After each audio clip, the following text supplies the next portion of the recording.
A gente está no início de uma grande mudança de ciclo e é aqui que o Brasil entra. Não como protagonista de uma narrativa de o gringo descobriu o nosso país, mas como consequência inevitável de uma lógica muito simples. Num mundo que está correndo para hard assets, para recursos físicos, para commodities, para os países que têm o que a revolução da IA e a globalização precisam, o Brasil é um dos países mais bem posicionados do planeta. Não por acaso, mas por geologia e por história. A gente é o maior exportador de soja do mundo, segundo maior exportador de minério de ferro, uma das maiores reservas de petróleo offshore do planeta, com custo de extração entre os mais competitivos do mundo, segundo as maiores reservas de terras raras, que são os minerais mais estratégicos da nova economia. Mais de 80% da nossa eletricidade vem de fontes renováveis, que é a matriz energética que o mundo inteiro quer ter, e 12% de toda a água doce superficial do planeta está aqui. O nosso país é tão economicamente ligado às commodities que existe uma correlação fortíssima entre o Ibovespa e o índice de commodities mundial. E quando o capital global decide rodar de ativos financeiros para commodities, o Brasil captura esse fluxo de duas formas ao mesmo tempo. A primeira é imediata e já está acontecendo. A gente é o maior e mais líquido mercado emergente da América Latina. Então, qualquer rotação global de capital de desenvolvidos para emergentes passa pelo Brasil primeiro. Aí o Bovespa sobe, o real se valoriza. É o que a gente está vendo acontecer diante dos nossos olhos. E a segunda é estrutural e ainda mal começou. As reservas físicas que o Brasil tem no subsolo, na terra e nos rios vão ganhar valor de formas que ainda não estão precificadas em nenhum ativo brasileiro. O primeiro movimento já aparece nos números, 35 bilhões de reais em menos de 6 semanas e Bovespa em 190 mil pontos, maior fluxo mensal da história da B3. O segundo movimento, ainda a gente não sabe exatamente como vai aparecer, mas a gente sabe que vai aparecer. E aqui está o ponto mais importante de tudo que eu te mostrei hoje. A maioria das pessoas que está vendo Ibovespa bater recordes não sabe por que isso está acontecendo. Acha que é um trade eleitoral, acha que é coincidência, acha que é temporário, e você agora sabe que não é. Você sabe que existe um ciclo de 75 a 100 anos virando, que o sistema financeiro global rachou em 2022, que o dólar está perdendo hegemonia, que bancos centrais estão comprando ouro em volumes recordes, que a revolução da IA criou uma demanda por recursos físicos que o mundo não tem capacidade de atender, que a mineração foi esquecida por décadas e agora é estratégica, que a prata está em escassez física simultânea em Nova York e Xangai, que o cobre vai precisar de 10 mil anos de produção em 18 anos, que o Brasil tem quase tudo que esse novo mundo precisa. E esse conhecimento é uma vantagem real, porque nos grandes ciclos da história, a diferença entre quem multiplica patrimônio e quem é varrido pela maré não é sorte, é entendimento. É entender o que está acontecendo antes que vire manchete. É se posicionar antes que a manada chegue. E agora que você entende o que está acontecendo e ninguém está dizendo, o que você vai fazer com isso? Tudo que eu te mostrei nesse vídeo é o contexto, é o mapa, mas o mapa não é posição. Entender que o ciclo virou não significa automaticamente saber o que comprar, quando comprar, como dimensionar a posição, como proteger o patrimônio se o cenário demorar mais para se materializar do que esperado, ou como equilibrar essa tese com tudo mais que você já tem investido. Esse é o salto que separa quem entende o ciclo de quem realmente se beneficia dele. E deixa eu te dar um mapa básico. Não é recomendação de investimento, é uma forma de você entender como esse ciclo se traduz em ativos reais, tá? O ciclo de commodities, ele se move em camadas. A primeira camada já se moveu, o ouro físico e os ETFs de ouro. Quem estava posicionado antes de 2022 já capturou boa parte desse movimento. O Gold 11, que é o ETF de ouro negociado na B3, está com mais de 200% desde que esse ciclo começou. A segunda camada está se movendo agora, as grandes produtoras de commodities. Petrobras e Vale são os exemplos mais óbvios no Brasil. Não porque eles sejam necessariamente as melhores escolhas dentro do ciclo, mas porque eles mostram que o que a gente está falando não é teoria, ele é real, é mensurável. O gringo, que quer exposição a emergentes com commodities, compra essas empresas porque conhece elas. É uma alocação de cesta. E foi exatamente esse fluxo que trouxe os 35 bilhões de reais em 6 semanas. Mas existe uma terceira camada, e é aqui que o ciclo ainda não foi precificado, que são as mineradoras. E para entender por que elas são tão interessantes, eu preciso te explicar uma coisa que a escola de finanças tradicional não te ensina. Quando você aprende sobre ações, a primeira métrica que aparece é o PL, é o preço sobre lucro. Você paga R$10 por cada real de lucro. Quanto menor, mais barata a empresa. Faz sentido para a maioria dos setores. Mas para mineradoras, o PL é a métrica mais enganosa que existe. E o motivo é simples. As mineradoras carregam ativos físicos enormes. enormes, minas, usinas de processamento, equipamentos pesados, que geram um custo contábil, equipamentos pesados, que geram um custo contábil chamado depreciação e amortização. Esse custo aparece no resultado como se fosse uma despesa real, mas na prática não sai do caixa. Um número que reduz o lucro no papel sem reduzir o dinheiro no banco. E além disso, mineradoras operam com hedges, contratos que protegem contra quedas no preço do metal. Quando o ouro sobe muito, esses contratos geram perdas contábeis enormes. Na Aura Minerals, por exemplo, o resultado do quarto trimestre de 2025 registrou quase 82 milhões de dólares de perda em derivativos de ouro. Não saiu um centavo do caixa, foi contábil. Só que no demonstrativo de resultado, parece um prejuízo real. Resultado, a empresa reportou prejuízo líquido pelo critério contábil da IFRS no mesmo ano em que gerou 548 milhões de dólares de EBITDA, quase 4 vezes mais do que em 2023. O lucro real, então, nunca teve tão alto. O lucro contábil foi negativo. Olha que louco. Quem olha só o PL acha que a empresa vai mal. Quem entender o setor sabe que ela nunca esteve tão bem. Os profissionais que investem em mineradoras ignoram o PL. Eles olham 3 coisas. A primeira é o EV/EBITDA, é o valor total da empresa dividido pelo lucro operacional antes de depreciação e impostos. É uma medida que mostra quanto o mercado está pagando pela capacidade real de geração de caixa do negócio, sem as distorções contábeis. O padrão histórico para mineradoras de ouro é negociar entre 6 e 8 vezes. Abaixo disso, geralmente está muito barato. A segunda é o P sobre FCF, que é o preço sobre o fluxo de caixa livre, quanto dinheiro real a empresa coloca no bolso depois de pagar todas as contas operacionais e de manutenção. Esse é o número que paga dividendo, reduz dívida e financia crescimento. E a terceira, e essa é a mais importante, é o AISC, que é o All-in Sustaining Cost. Em português, custo total de sustentação da operação por onça produzida. Esse daqui é o custo de tirar uma onça de ouro do chão, processar, administrar, manter as minas funcionando e cumprir todas as obrigações. Tudo dentro. O AISC é o que separa mineradoras lucrativas das que quebram quando o metal corrige. E é aqui que a matemática fica interessante. Pensa comigo numa mineradora hipotética simples. Ela extrai ouro com AISC de $1.200 por onça e com ouro a $2.000 a margem era de $800 por onça. Agora vamos atualizar isso para a realidade hoje. Com ouro a $5.000, mantendo o mesmo AISC de 1.200, a margem por onça salta para $3.800.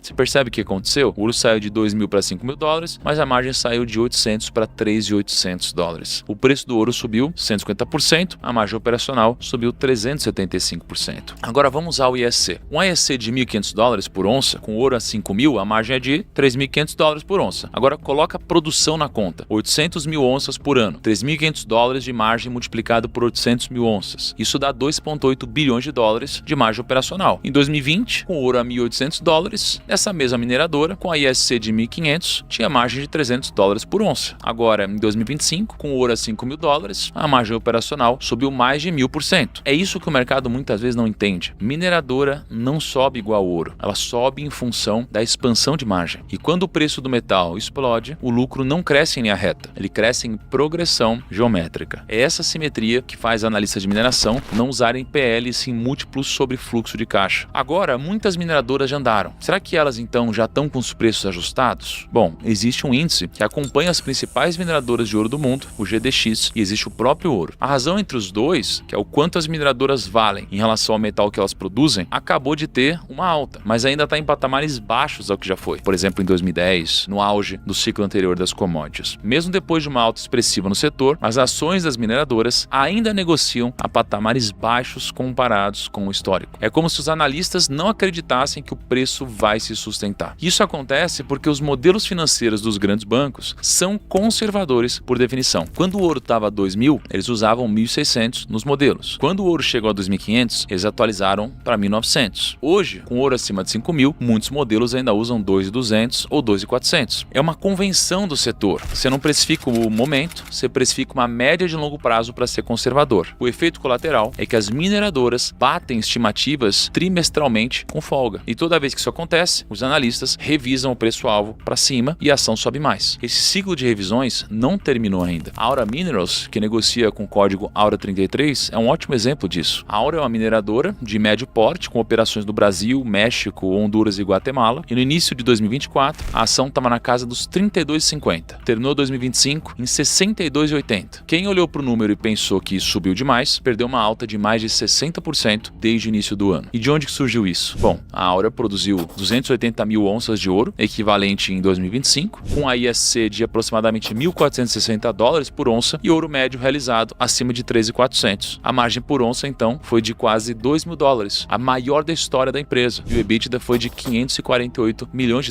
Em 2023, tinha sido 134 milhões. O EBITDA quadruplicou em 2 anos. A ação triplicou, mas matematicamente a empresa ficou mais barata em termos de múltiplo, mesmo depois da alta. A Aura não é recomendação desse vídeo, é só um exemplo do tipo de assimetria que existe nesse setor e que a maioria dos investidores brasileiros nunca vai enxergar porque não sabe olhar para os números certos. Mas deixa eu mostrar um dado que vai te fazer abrir a mente um pouco mais para o tamanho da oportunidade que ainda existe. Eu fiz um estudo comparando 2 ciclos de commodities, o de 2000 a 2011 e o atual, que é de 2023 até 26. E o que eu descobri foi muito surpreendente, na verdade, porque no ciclo de 2000 a 2011, o ouro físico subiu 660%. É impressionante. Só que as mineradoras de ouro subiram 1.475%. Ou seja, as mineradoras entregaram 2,2 vezes a performance do metal. Essa é a alavancagem natural do setor que eu acabei de te explicar. Quando o ouro sobe, as margens explodem, o fluxo de caixa multiplica e as ações sobem muito mais do que o próprio metal. Agora vamos para o ciclo atual. De janeiro de 23 até 26, até março de 26, o ouro físico subiu 188% e as mineradoras subiram 259%. Ou seja, mais uma vez, as mineradoras subindo mais que o ouro. Só que, vamos fazer a conta da alavancagem. 259% dividido por 188 dá 1,37 vezes. No ciclo anterior, as mineradoras entregaram 2,2 vezes o ouro. E nesse ciclo até agora, estão entregando 1,37 vezes. Então no ciclo que a gente está vivendo hoje, as mineradoras de ouro ainda não subiram, em tese, tudo que elas poderiam subir. E se o preço de ouro continuar escalando na velocidade que está, essa diferença vai ficar cada vez mais visível. Eu rodei os números, considerando não o que as mineradoras subiram de fato, mas o que elas deveriam ter subido, se tivessem entregando a mesma alavancagem do ciclo anterior. E se a gente aplicasse a alavancagem de 2,2 vezes do ciclo de 2000 a 2011 no movimento atual do ouro, as mineradoras não deveriam estar em 259%, deveriam estar em 421%. Ou seja, poderia existir um gap de performance entre onde as mineradoras estão e onde elas historicamente estariam nesse estágio do ciclo. E eu fiz a mesma análise para a prata. A prata física subiu 275% de 2023 para cá, as mineradoras de prata subiram 305%, é uma diferença só de 1,1 vezes, e no ciclo de 2000 a 2011, as mineradoras de prata entregaram uma alavancagem de 2,2 a 3 vezes a performance do metal. Se a gente aplicar essa alavancagem histórica no ciclo atual, as mineradoras de prata não deveriam estar em 305, deveriam estar em 687%. Então o gap nas mineradoras de prata é ainda maior do que o gap nas mineradoras de ouro. Isso pode significar duas coisas. Ou o mercado de mineradoras mudou fundamentalmente e agora eles nunca mais vão entregar a mesma alavancagem sobre os metais que eles entregavam antes, ou a gente está diante de uma das maiores oportunidades de reprecificação do setor em décadas. Pois bem, ciclos terminam, preços corrigem, mineradoras têm riscos operacionais, geológicos e políticos que empresas de outros setores não têm, mas entender essa mecânica antes da maioria das pessoas entender pode fazer com que você ganhe muito dinheiro. E é exatamente esse salto que eu quero te ajudar a dar. Deixa eu te contar o que aconteceu com as pessoas que entenderam o ciclo de 2002, mas não souberam se posicionar. Muita gente viu o super ciclo das commodities chegando, entendeu que a China ia demandar recursos, entendeu que os emergentes iam se beneficiar, tinha um mapa certo, mas entrou nos ativos errados, ou entrou na hora errada, ou entrou com o tamanho errado, alavancado demais, numa tese que levou mais tempo para se materializar do que esperavam e saiu antes do pico, ou não soube quando sair, quando o ciclo começou a virar em 2011. Então, ter a tese certa não é suficiente. A execução é onde a riqueza é construída ou destruída. E é por isso que hoje a Finclass é uma das melhores soluções para quem quer investir melhor e aproveitar ciclos como esses. Dentro da Finclass, o que você encontra não é teoria sobre o ciclo, é posicionamento real, executado por um time de analistas que já estava se posicionando através de uma carteira bem diversificada. Ao ter acesso à Finclass, você recebe uma carteira completa de investimentos recomendada, onde você sabe exatamente o que comprar, quanto investir em cada posição, o preço máximo que faz sentido pagar e quando vender, sem precisar acompanhar o mercado o dia inteiro, sem precisar interpretar cada notícia sozinho. Deixa eu dar um exemplo concreto do quanto isso é poderoso. O Gold 11, o ETF de ouro negociado na B3, foi uma das recomendações da nossa carteira. Quem seguiu essa recomendação acumulou mais de 200% de retorno. Não porque alguém apostou no ouro, mas porque o time entendeu o movimento e entendeu a importância de ter ouro em carteira. E tem uma recomendação mais recente, que eu quero mencionar, sem revelar o ativo agora, que foi feita no dia 12 de janeiro desse ano. Em menos de 50 dias, essa posição já acumula mais de 35% de valorização, enquanto o CDI rende isso em em 3 anos. Isso aqui não é sorte, é método. Eles não vão acertar sempre, assim como ninguém vai, mas quando acerta, ganha mais do que perde quando erra. Além disso, você também tem acesso a mais de 80 cursos, desde o básico de como funcionam os ativos até análise macroeconômica avançada e as lives semanais com o time de analistas, onde o cenário é atualizado e as posições são revisadas em tempo real. É a diferença entre entender o ciclo e se beneficiar dele. Por isso, se você quer aproveitar o ciclo que a gente está iniciando agora e quer fazer isso pelo melhor custo-benefício do mercado, tendo a ferramenta certa para te ajudar a ter bons ganhos, é só escanear o QR Code que está aparecendo na sua tela ou clicar no link da descrição desse vídeo e investir no seu acesso à Finclass. O aniversário da Finclass está chegando e você vai ter um desconto especial. Eu só te peço uma coisa, depois de ter visto esse vídeo, não fica sem fazer nada. O ciclo de 2002 criou uma janela que durou aproximadamente 9 anos, de 2002 a 2011. Quem entrou em 2002 multiplicou o patrimônio por 10 em dólares. Quem entrou em 2007, quando as manchetes já falavam de super ciclo e o Cristo Redentor já estava decolando no Economist, ainda ganhou dinheiro, mas muito menos. E quem entrou em 2010 na euforia do pico, perdeu. O ciclo atual começou e você já perdeu um pouco dele. A boa notícia é que a gente ainda tem muito pela frente. A manada não chegou. Quando ela chegar, talvez a janela já esteja se fechando. Turma, eu vou ficando por aqui. Um grande abraço e até o próximo. Tchau.